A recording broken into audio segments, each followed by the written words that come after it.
Yo, there are evacuations occurring for wildfires in Canada. It's scary. How can there be wildfires if Canada is constantly snowing? Is this real? Sheesh, it is. Like, it's big.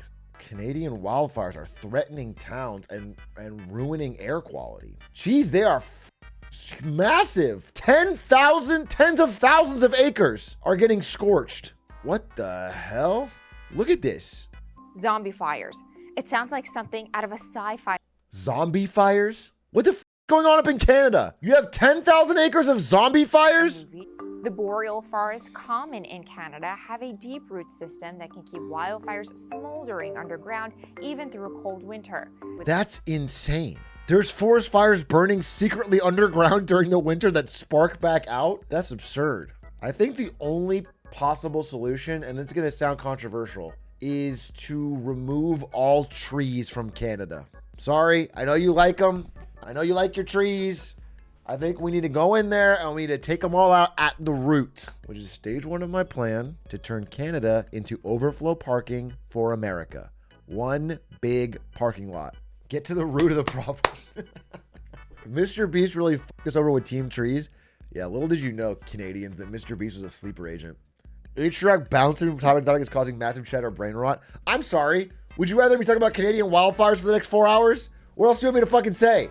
They're not good. You gotta move around. The history of Canadian wildfires. The current day of wildfires. Let's interview a firefighter. Let's talk to people on the ground. Let's find out where it's going. What's the future of Canadian wildfires? Me picking topics is causing brain rot. Ha! I laugh at that. One of my buddies is legit a firefighter up on the fires in Canada right now. We'll get him on the stream, bro. Should we invest in wildfires? What do you mean invest? Yes, of course. What are you doing waiting around? You should have already done it. Yeah, dude, it's easy money.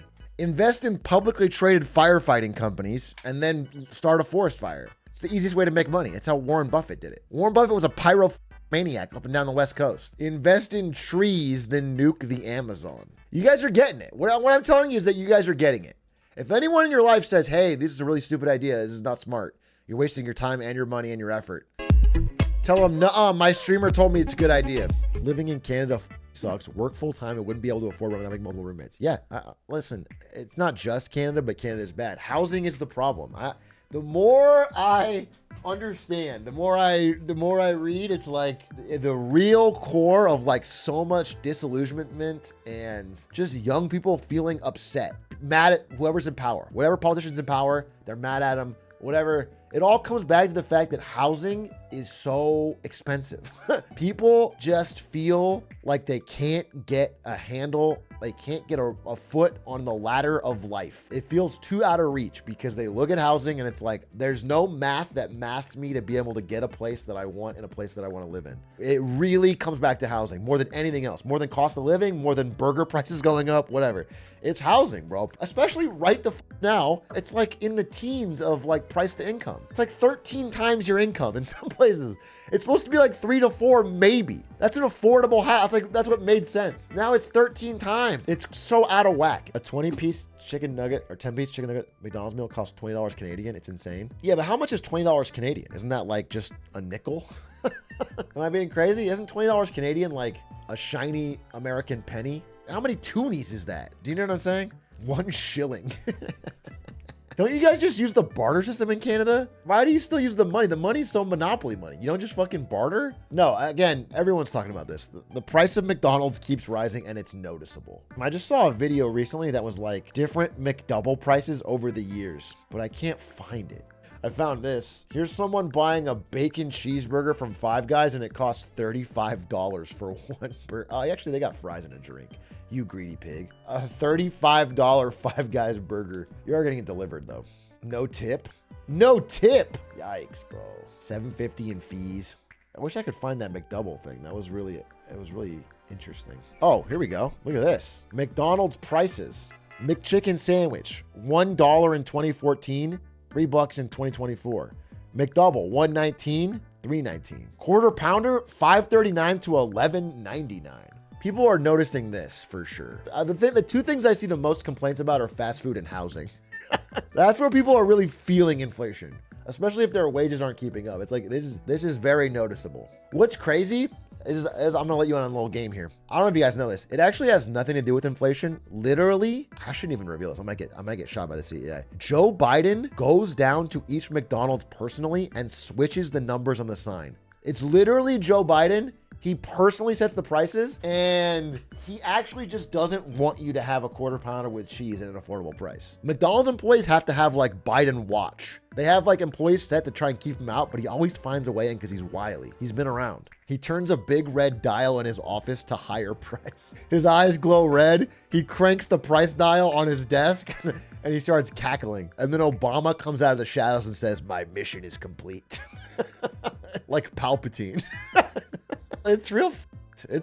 I'm sorry, I have to be the one to tell you about this. In a tan suit, Obama comes out in a tan suit. Execute order $66 burgers.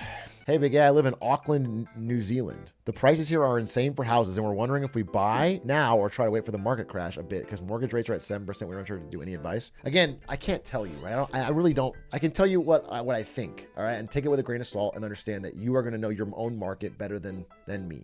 But I can tell you that real estate agents, property owners, people in the situation that you're describing are desperate for rates to fall because people cannot afford houses at these prices. And I think if you're paying high prices with a high interest rate, 7%, you are probably making a mistake. They are trying to survive till 25, and it is becoming more and more obvious that the longer interest rates stay high, the more we are likely to see a significant correction in housing prices, especially if in New Zealand or Canada or Australia or anywhere, they have any sort of recession, any sort of real recession that hits the job market. If the job market softens in any of these places, housing prices are going to crater. There's just no way not to. But again, no one can tell you the time frame. I certainly can't. If you have a family and you need a house now, I can't tell you not to get it. I'm just telling you, this is probably peak risk right now because as rates go up, that's like the monthly payment, housing prices should fall. That's how it's always worked. But right now there's like a freeze. People just aren't selling. And so we are seeing high prices and high rates. And it's like a weird, just hold on. Everyone's gripping tight, wait and see, don't sell, diamond hands, wait for rates to fall. Is it high risk for renting too, or just buying? Well, you have to live somewhere, Otto. So renting or buying is your only two options. And renting is, of course, lower risk because none of it's on you. You're not locked into anything. You can leave at any time. What if you buy, then rent to yourself? Best of both worlds. Interesting. So you're paying both a mortgage and a rental check. Genius. Hey, I'm putting my life savings in a dog with hat. How did that do? Dog with hat. Is that moved on? Are we all on GME now? Over the past month, it's up. There you go. You're making money. It's to the moon, dog with hat. Oh, Bed Bath & Beyond check-in? Wait. That's a good idea. What are they doing on Reddit RBBBY? Can't stop, won't stop, moon stop. I haven't posted on BBBY for some time. You can find my San Francisco NFT tinfoil collection. I believe GameStop is preparing to announce the formation of a holding company and the acquisition of Butterfly, formerly BBBY, which Ryan Cohen has exploited as a vehicle to acquire assets.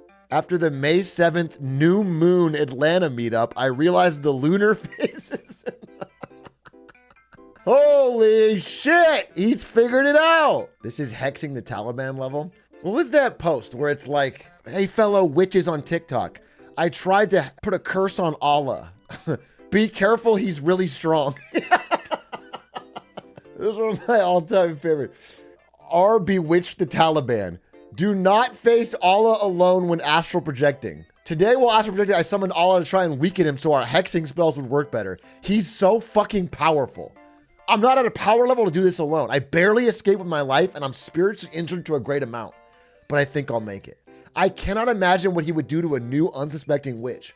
I'm scared that I will have to face him again soon if I ever want to continue astral projecting.